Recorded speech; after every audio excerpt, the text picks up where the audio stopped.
Hi,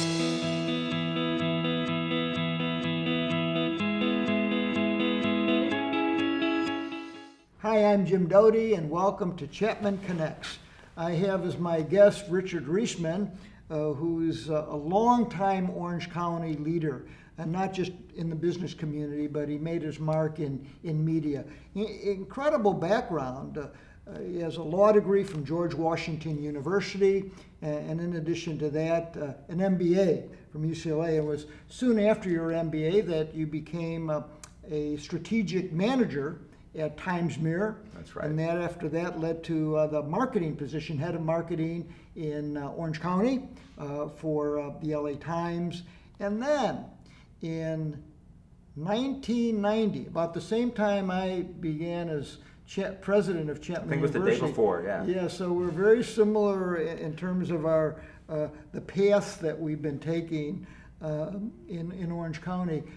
But of all the times to get involved as the president and CEO of the Orange County Business Journal, struggling, we could talk about a struggling institution back in 1990, and then to take it on, a print media company, probably at the height of print media, and it's been, for most of print media, a downhill slog. Probably the most challenged industry in the American economic enterprise system. Somehow, some way, I suspect it has a lot to do with Richard Reisman's leadership. Thank you. The Orange County Business Journal has thrived. So, my first question to you, Richard, first of all, welcome to the show. I'm happy to be here. You're a good close friend and a supporter of Chapman, and I'm honored to be your guest. It's a privilege. It's the first time I've had you as a guest on any of my shows, so it's great to have you. But the first question is, how has OCBJ thrived in a business sector that has done so poorly and has shrunk so much? Yeah. It's a question that I find challenging to answer because I don't want to be like that kid in class that, was the teacher's pet and raising my hand and getting patted on the head. But a lot of good things happened that needed to happen for us to have this level of success. And the way you told the story is absolutely correct. Print media used to be a money machine, fat and happy. When I was at the LA Times, that was my first job, the manager of corporate strategy out of UCLA Business School. They had just made the decision that the journalists couldn't fly first class anymore when they traveled. It was doing that well. First class. That's interesting. I mean, that's a sign of the times. The times were that newspapers were media monopolies in a way that Facebook still aspires to be, in that period. And it was a question of how much money did you want to make, because the way they spent money was controllable. But it was fine. They figured you will make 20-something% margins, and the LA Times itself probably would have sold for over $3 billion when I worked there. And talking about a reduction in market cap over those years. Incredible. Yeah. But nonetheless, there were cycles. But OCBJ. We started in 1990. I started there in 1990. But it was struggling at the time. Well, the Orange County Business Journal was purchased by the owner who had the LA and San Diego Business Journal in 1989. It wasn't even a weekly publication at that time. It wasn't even the most well-read business publication at that time. The publication that was the leader went bankrupt because being a leader, it was like it was the best house in a very bad neighborhood back then. The Orange County market was said to be, when I took the position, both the LA Times and the Orange County Register made note of it. And one of them said, Orange County, which is known to be a graveyard for business publications, because other places had done well with business publications, we hadn't. By the way, that's the last time I was written up in either the LA Times or the Orange County Register. They wrote about how poorly we were doing. In fact, even before I took the position because the position was vacant. My predecessor resigned. They wrote about that too, but not since. In any event, yes, we really had never, it wasn't a turnaround. It was something which had never taken root. It had never taken root.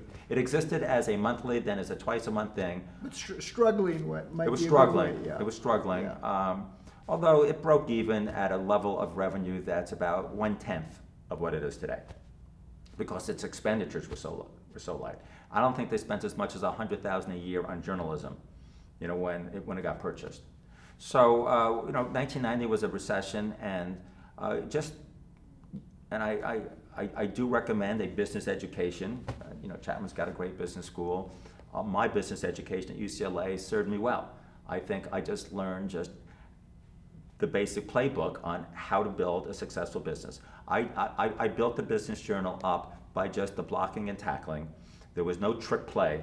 It was just, you start off with, you need to have readers, because our primary revenue comes from people buying the attention of our readers. So to have readers, you need to have good stories. So I hired Rick Reef.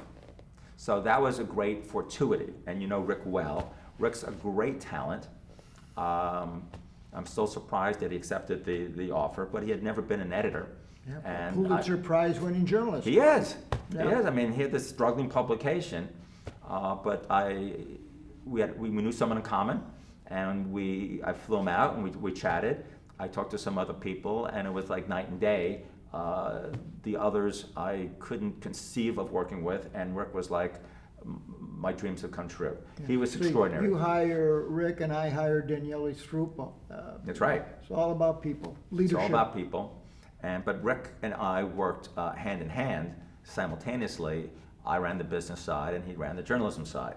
And Rick's a tough guy. He's very demanding. I don't think any newsroom would tolerate that anymore. It wouldn't be a safe space if Rick were the editor. And a great writer, great journalist. Yeah, and he was demanding on quality. Yeah. He wasn't arbitrary, and he rewrote most stories in a way that almost nobody would do today. And he worked his ass off, and he was a great talent and a great personality. So I had that benefit. So the launch was made possible in the 90s, which was a bad time for the country, and given the peace dividend and the destruction or the decline of the defense industry in general at that time, and Orange County and Southern California in particular, because when you're consolidating and you got a place in Alabama and a place in Orange County, which one are you going to close, given the cost? Just a little history lesson. That was the end of the Cold War. Yes. The Cold War ended. That's right, the peace dividend. And defense spending went way down. But as you point out, So we that got led hit. to a recession in Bad 1990, recession. and the voters threw George H.W. Bush out of office. That's when Clinton became president. Right. Just a little perspective out there, a mini history lesson. We'll throw in But- some education in But this thing. what's interesting is that you mentioned that ad revenue was 1/10 of what it is now. Correct.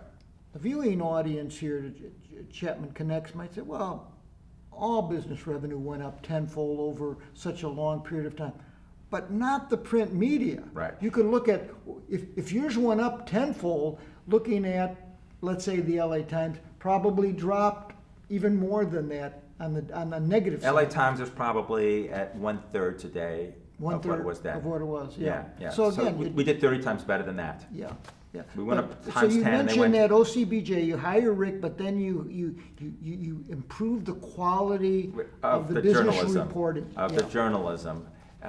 That's the engine. It's just like, I'm guessing when you became president, you improved the quality of your faculty. You figured if I got good faculty, then students would follow that. If I had good stories, then readers would follow that and advertisers would follow that. We have a 3-step process. And it happened. In the 90s, which was really bad, we doubled ad revenue between 92, my second complete year, was double 90. But it's not.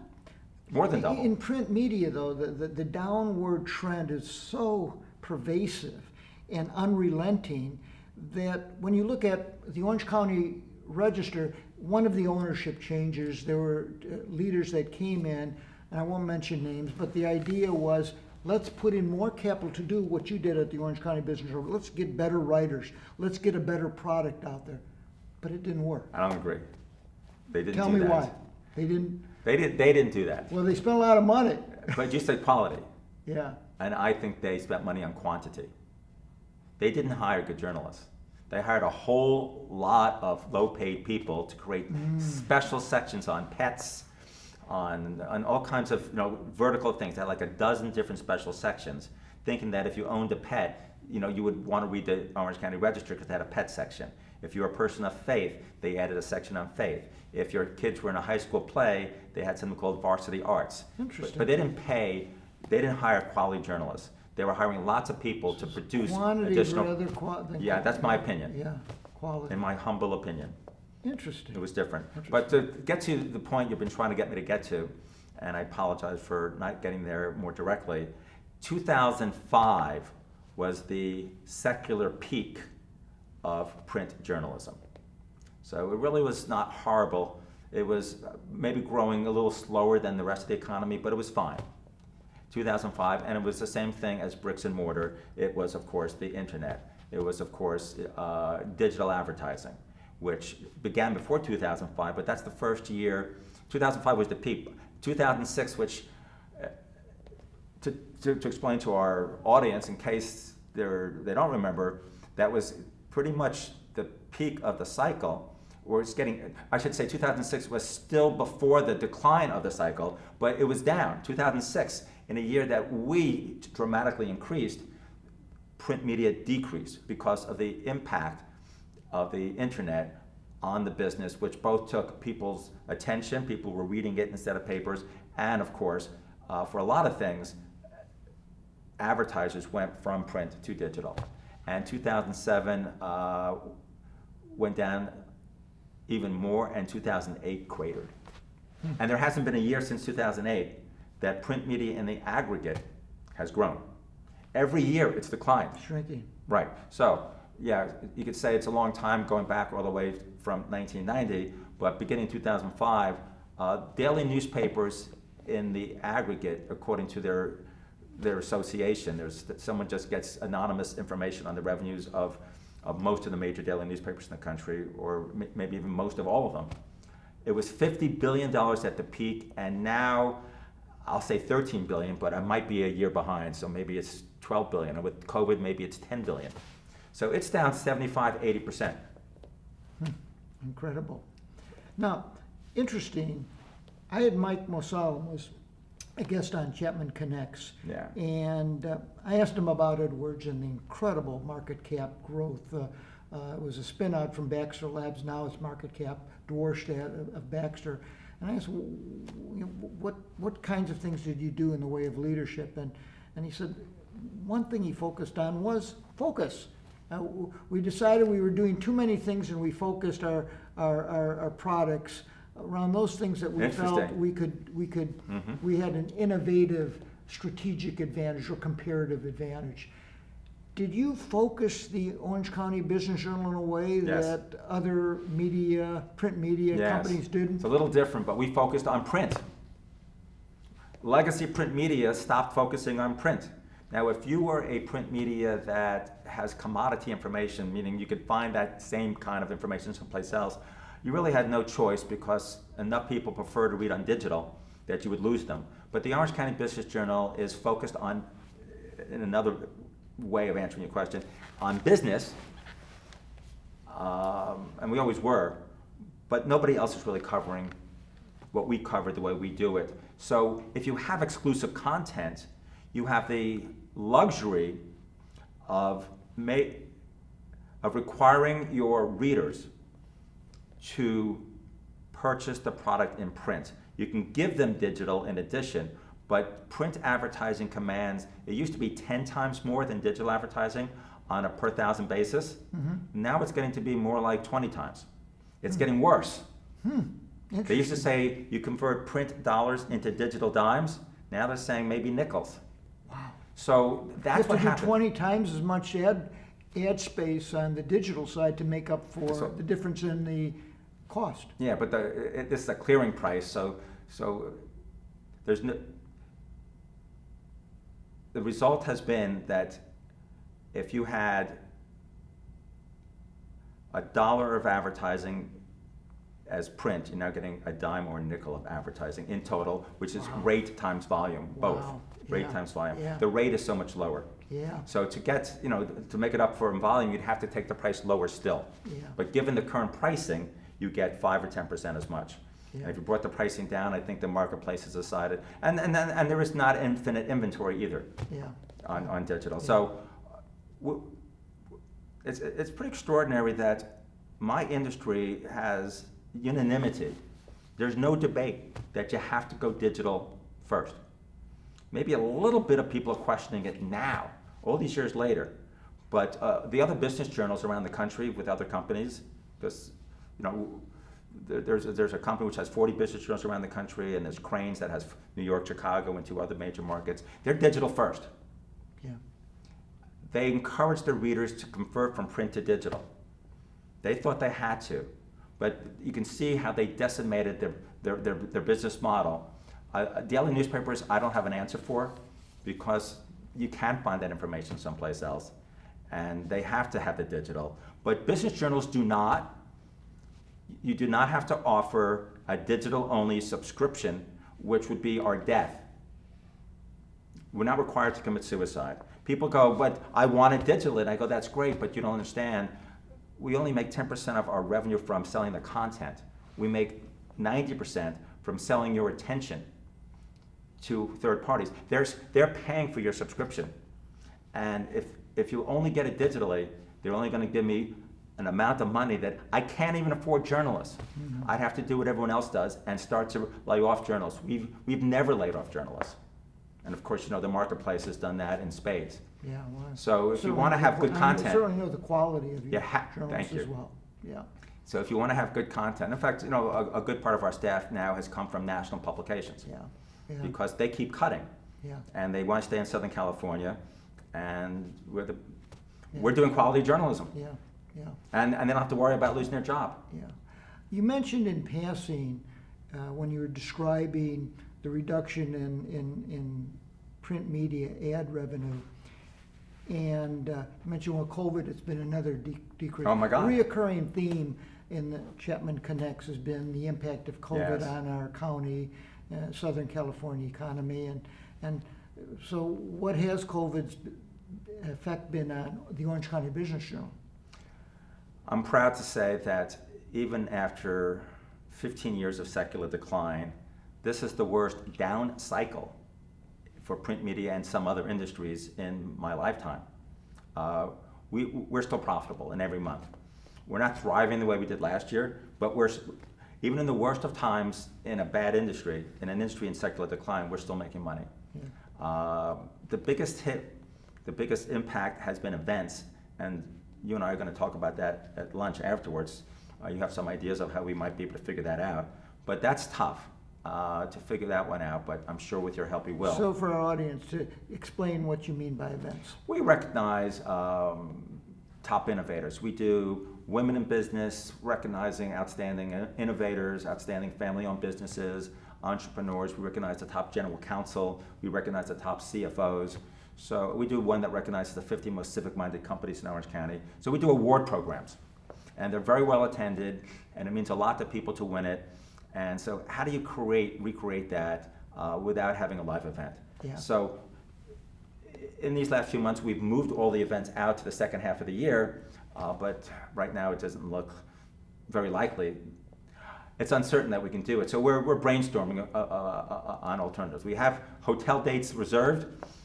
We haven't given up on it, but at least today, and we're taping this at the end of June, the headlines in the papers are not very promising. I hope by the time this gets uploaded, that the world will look a lot better. Well, what's been most surprising to you about COVID? The fact that it's lasting, even now we're still worried? Well, tell me, what's your... Well, the thing that I don't think anybody could know, I mean, none of us lived through the last pandemic. There's been others, the last major pandemic, there's been others, but they were not nearly as contagious. Right. So the thing that makes this thing so distinctive is how contagious it is, how easy it is to transmit it. Yeah, yeah. Yeah. Do you want to talk about your own experience in that regard? Yes. I'll be real brief, but just... Yeah.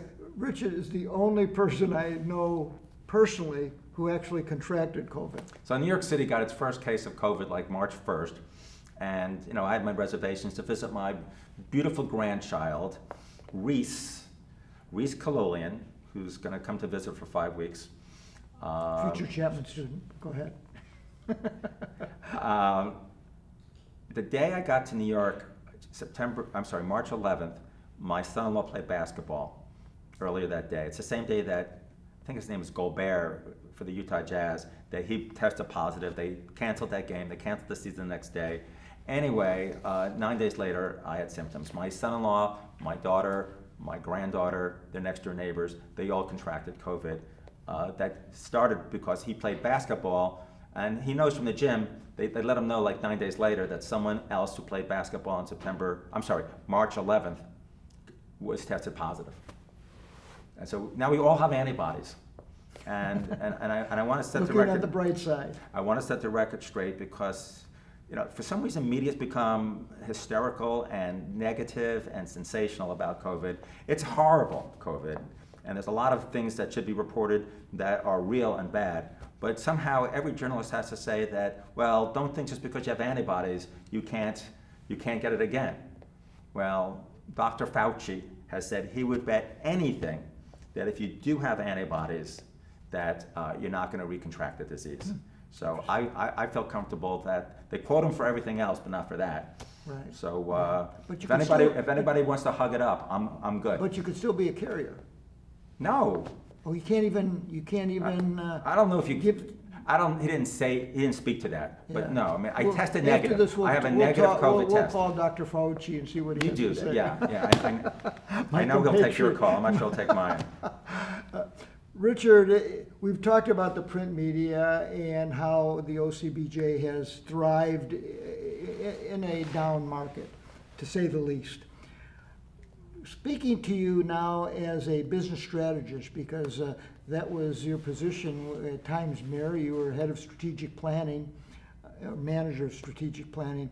Given what you've learned and what you know about strategy from your business, your educational experience, and experience even before you joined OCBJ as CEO, what leadership lessons go beyond print media or the media business? What things do you think might be important for a CEO listening in on this show, or even a recent Chapman graduate from our business or MBA program? At the risk of being pretentious, I think there's a real lesson to be learned from my experience, which is just because everyone else in the room, everyone else in the industry agrees that this is the path that the industry needs to follow, it doesn't mean it's right.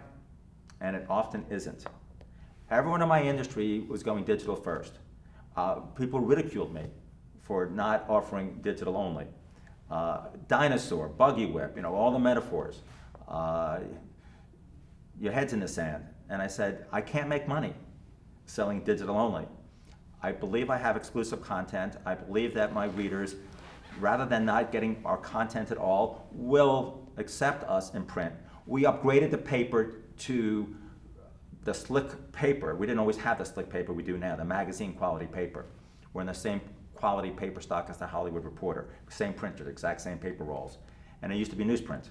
So we made the experience as good as we could. Ink doesn't come off your hands. So we upgraded the experience of reading it in print. But I knew that if it went to digital, it was just a matter of when we died. And I wasn't willing to go along with, we have to go to digital because we have no choice. I mean, that doesn't sit with me. And we'll figure it out as we go along. It's like, I'm making money in print. I'm going to just keep figuring out how to just serve the readers and serve the advertisers and make it work. And we've done phenomenally well. So don't follow the pack. Don't assume just because everybody else who you respect in your industry is all saying the same thing that they're right. Because there is a herd mentality in many respects in human nature. And it definitely exists in business. And I think we are a really good example of the one that just didn't follow the pack and the one that has thrived. It's not like we're surviving.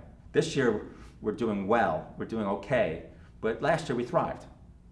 15 years, into the secular downturn. Yeah. So that would be still it. Something to be said, given the many negative effects of COVID. To Thank be you. on the positive side. Every month we've made money this year. As I mentioned at our update forecast, of the 15 or so job sectors in California, there's only one job sector that actually, like the OCBJ, is above water. That's still growing. Marginally, much less than it was last year, but still growing, and that's information services or information technology.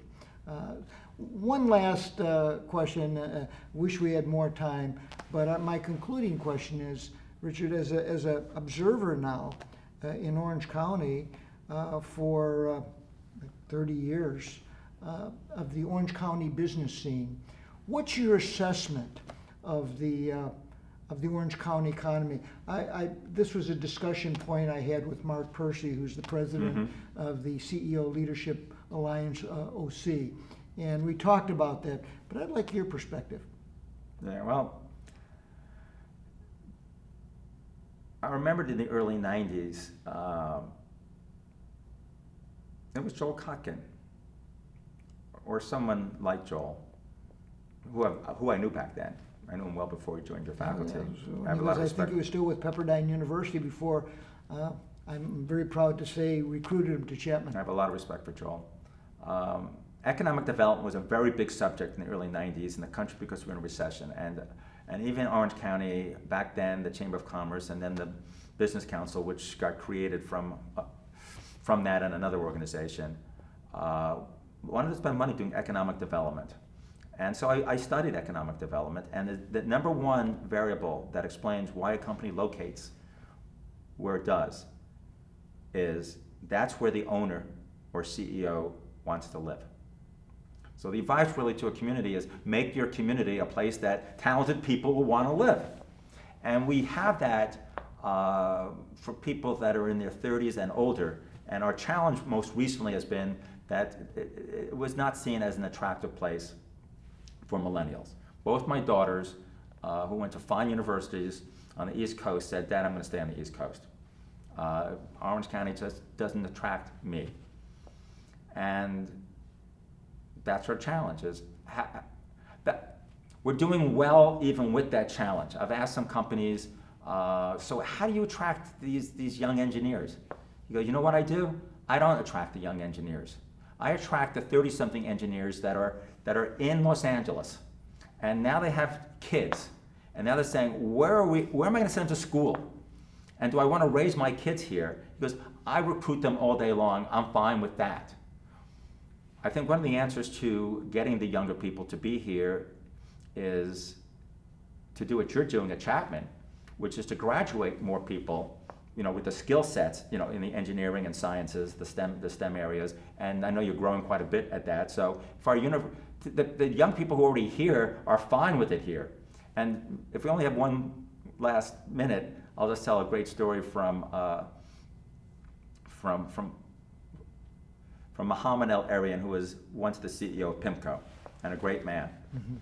So Muhammad said his big challenge at PIMCO was because the odd thing was it was really hard for me to recruit people to be in Newport Beach. But then, if we decided we wanted them to be in our New York office or our London office, it was impossible to get them to go. So we do have a little bit of a branding issue that, people, once they're here, really do enjoy it here.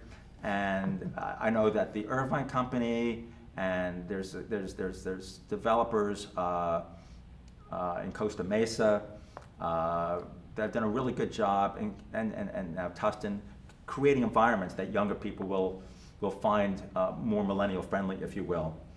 And we just need to make a night scene, which government's not going to be the answer. You can't make these things happen. I think that nature will take its course.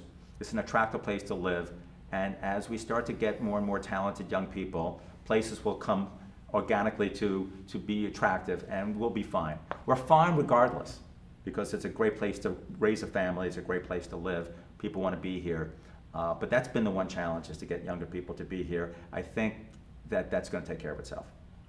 I might point out one other comparative advantage that Orange County has over any other county in the nation, and that is having the best specialized source of business information with the Orange County Business Journal. Oh, thank you. That's a high Great compliment. tool that we have here in Orange County.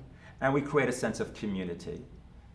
we report on what's going on in the business. You know, business journals around the country promote themselves as utility publications. We recognize that it's also a social publication.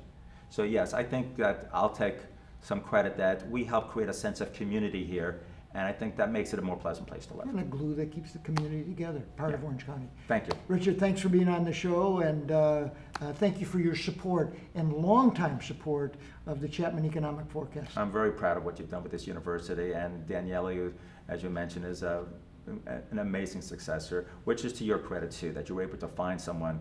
It's hard to fill your shoes, and Daniele seems to be doing it. Thank you. Thank you. All right, my pleasure.